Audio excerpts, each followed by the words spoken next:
বিসমিল্লাহির রহমানির রহিম। ইন্না আ'তাদনা লিল কাফিরিনা সালাসিলা ওয়া আগলালা ওয়া সাঈরা। ইন্না আ'তাদনা লিল কাফিরিন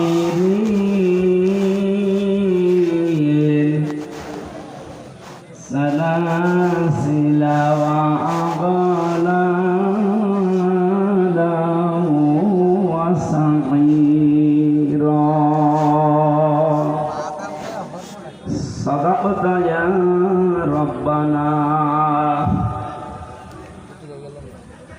عن ابن مسعود رضي الله تعالى عنه قال قال النبي صلى الله عليه وسلم إذا كان أمراؤكم خياركم وأغنياؤكم سمحاؤكم وأموركم إلى نسائكم فظهر الأرض خير لكم من بطنها وإذا كان أمراؤكم شراركم وأغنياؤكم بخلاؤكم وأموركم إلى نسائكم فبطن الأرض خير لكم من ظهرها. رواه ابن ماجه. وما زادهم إلا إيمانا واتناي শুধু দাওয়াতের মেহমান, সুন্নাত নয় শুধু খাওয়া শেষে মধুপান, আরো কিছু সুন্নাত। তাফসীরুল কোরআন মাহফিলের সুনামধন্য সভাপতি জনাব শাহ আলম পাঠান, বিশিষ্ট ব্যবসায়ী, এখানে আমন্ত্রিত অতিথি হিসাবে যারা উপস্থিত আছেন, বিশেষ করে মাওলানা সৈয়দ আহমেদ, বিশিষ্ট রাজনীতিবিদ, সাবেক উপজেলা ভাইস চেয়ারম্যান, মুফতি শহীদুল ইসলাম, সম্মানিত পরিচালক হাফেজ মাওলানা নাজমুল হক, এতক্ষণ যারা আলোচনা রাখলেন মাওলানা হোসাইন আহমেদ মাহফুজ, মাওলানা ফরিদ ইবনে জামাল, হাফেজ মাওলানা আব্দুল্লাহ আল হাসান, আতালাল্লাহু উমরাহু ওয়া বারাকাল্লাহু ফি হায়াতি, বলেন আমিন। উপস্থিত হয়েছেন এই মাহফিলের প্রধান মেহমান বাংলাদেশ জামাত ইসলামী রাজবাড়ী জেলা শাখার শ্রদ্ধাভাজন জেলা আমির, বাংলাদেশ জামাত ইসলামী মনোনীত এই আসনের জন্য সংসদ সদস্য নমিনি, বিশিষ্ট আইনজীবী, রাজনীতিবিদ, শ্রদ্ধাভাজন ব্যক্তিত্ব জনাব অ্যাডভোকেট নুরুল ইসলাম, আতালাল্লাহু উমরাহু ওয়া বারাকাল্লাহু ফি হায়াতি, মঞ্চে বসা ওলামায়ে কেরাম, সামনে বসা মুসলমান ভাইরা, পর্দার আড়ালের সম্মানিত মা এবং বোনেরা, প্রশাসনের ভাইরা, প্রাণপ্রিয় রাজবাড়িবাসী, আল্লাহর দরবারে শুকরিয়া জানাচ্ছি যিনি আমাদেরকে এখনো পর্যন্ত সুস্থ রেখেছে। আমি কয়েকদিন আগে গিয়েছিলাম সদর হাসপাতাল কুষ্টিয়া। মানুষ অসুস্থ হলে যে এমনি আল্লাহকে ডাকে তার বাস্তব প্রমাণ এই হাসপাতালগুলো। আমার মনে হয় মানুষের মাঝে মাঝে হয় কবরে, নাই হাসপাতালে যাওয়া দরকার। এই কথা বলো কেন ভাই, দাঁড়িয়ে আছে থাক। এই জন্য নিয়ামত কি, এটা আমাদের জীবনে এখনো পর্যন্ত আল্লাহ দিয়ে রেখেছেন এই সুস্থতা।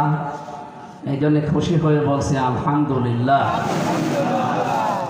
দরুদ পড়ি, সালাম পাঠায় আমাদের নবী, মানবতার মহান শিক্ষক মুহাম্মদুর রাসূলুল্লাহ সাল্লাল্লাহু আলাইহি ওয়াসাল্লামের প্রতি। আমরা তার মুখের বাণী একটা তেলাওয়াত করলাম। ইবনে মাজাহ শরীফে আছে হাদিসটি। এই হাদিসটা কিছু কথা বলে আমরা তাফসীরে যাব ইনশাআল্লাহ। ইবনে মাসউদ রাদিয়াল্লাহু তাআলা আনহু বলেন, আমি নবীজির মুখে শুনেছি, তিনি এই কথা বলছিলেন আমাদেরকে, ইদা কানা উমারাউকুম খিয়ারুকুম, যখন দেশের নেতারা ভালো মানুষ হবে। আমরা এই 54 বছরে যাদের নেতৃত্বে চললাম, বলেন তো এই নেতারা ভালো মানুষ বলতে যেটা বোঝায় এটা ছিল না? ছিল। আমরা ভালো মানুষের যে সংজ্ঞা আছে ওইদিকে যাব ইনশাআল্লাহ। কোরআন শরীফে সবচাইতে বেশি আমার মনে হয় এই শব্দটা আমরা পরিচিত, যে ইন্নাল্লাযীনা আমানু ওয়া আমিলুস সলিহাত, নিশ্চয় যারা ঈমান আনে আর যারা আমলে সালেহ করে, নেক কাজ করে, সৎ কাজ করে, ভালো কাজ করে। এটা কি শুনেছেন কোনোদিন? না এখন শুনলে কি শব্দ প্রতিদিন আমার মনে হয় মানুষ শুনতেছে, পড়তেছে। এটা ঈমান আনার পরে যারা আমলে সালেহ করে, ভালো কাজ করে, নেক কাজ করে। যে মানুষ যখন ভালো কাজ করবে তখন তো ওই লোকটাকে আমরা ভালো বলি। আর ভালো কাজ কি?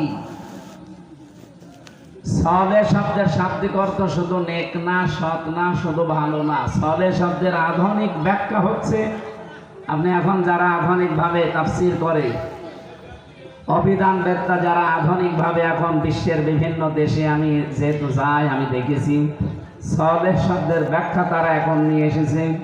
সালেহ মানে যোগ্য। কি বললাম বলেন? যোগ্য হওয়া লাগবে। লাতার কাবন্না তবাক নাং তবাক, হে নবী আপনি যেখানে আছেন ওখানে পড়ে থাকার জন্য দুনিয়ায় আপনাকে আমি পাঠাইনি, আপনাকে উপরে ওঠা লাগবে। আপনি একটা জায়গা থেকে আর একটা জায়গায় যেতে হলে যোগ্যতা ছাড়া যেতে পারবেন না, আর যোগ্যতা ছাড়া গেলে সেটা জুলুম হবে। আমার কথার অর্থ বোঝে? যে যে জায়গায় বসার যোগ্য না ওখানে যদি তাকে বসানো হয় ওই জায়গার উপরে জুলুম। এই টুপিটা থাকার কথা মাথায়, এটা যদি কেউ কুকুরের মাথায় দিয়ে দেয় এটা কি জুলুম না? এ যদি এই টুপি এখান থেকে পায়ের কাছে রেখে দেয়, এটা টুপির উপরে কি? এ কি পায়ের কাছে থাকার কথা না মাথায় থাকার কথা? মাথায় থাকার কথা, যেটা ওটা মাথায় রাখলে তার যোগ্য জায়গায় আপনি দিলেন, ওখান থেকে যেখানে থাকার দরকার না ওখানে নামিয়ে নিয়ে আসলে এটা তার উপরে জুলুম হয়। আমার পায়ের নিচে যে চটি আছে, স্যান্ডেল আছে, জুতা আছে, এটা থাকার কথা পায়, পা থেকে এখন যদি আমি মাথায় নিয়ে সব সময় ঘুরি, এটা জুতার উপরে জুলুম। কথা বুঝতেছে?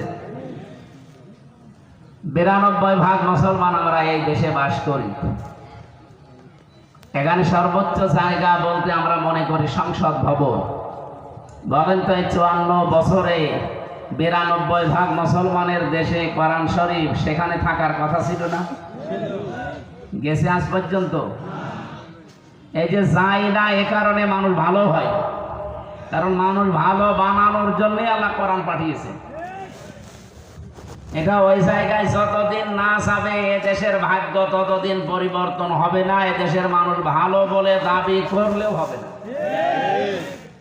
আমি এ কথাটা কি আন্দাজে বললাম? এর বাস্তবতা কি? আজকে তেলাওয়াত কি তো আয়াত সূরা দাহার বা সূরা ইনসান, এটা মদিনায় নাজিল হওয়া সূরা। আপনি দেখবেন পুরা কোরআনে 92টা সূরা আছে মক্কায় নাজিল হওয়া, আর 22টা সূরা আছে মদিনায় নাজিল হওয়া। এটা একটা বর্ণনা। আর একটা বর্ণনা 86টা হচ্ছে মক্কায় আর 28টা হচ্ছে মদিনায়। আপনি যে কোনো বর্ণনা ধরেন, অসুবিধা। একটা আছে প্রসিদ্ধ আর একটা আছে বিশুদ্ধ। তা আমরা 92 আর 22 এইটাই পড়েছি, এইটাই বলছি। মনে করেন 92টা সূরা আছে মক্কায় নাজিল হওয়া, কোন সূরার ভেতরে আপনি ইয়া আইয়ুহাল্লাযীনা আমানু পাবেন না। সেখানে পাবেন শুধু ইয়া আইয়ুহান নাস বা ইয়া আইয়ুহাল ইনসান। কিন্তু বাকি 22টা সূরা যেগুলো মদিনায় নাজিল হয়েছে, এখানে আপনি শুধু ইয়া আইয়ুহান নাস না, সেখানে আছে ইয়া আইয়ুহাল্লাযীনা আমানু। আমি যারা এখানে আলেম ওলামা আছে, যারা চিন্তাশীল, তাদেরকে বলছি খুব ভালো করে এই প্রথম শব্দটা মিলিয়ে নিন। আমার প্রশ্ন হচ্ছে, মক্কাতে নবীজি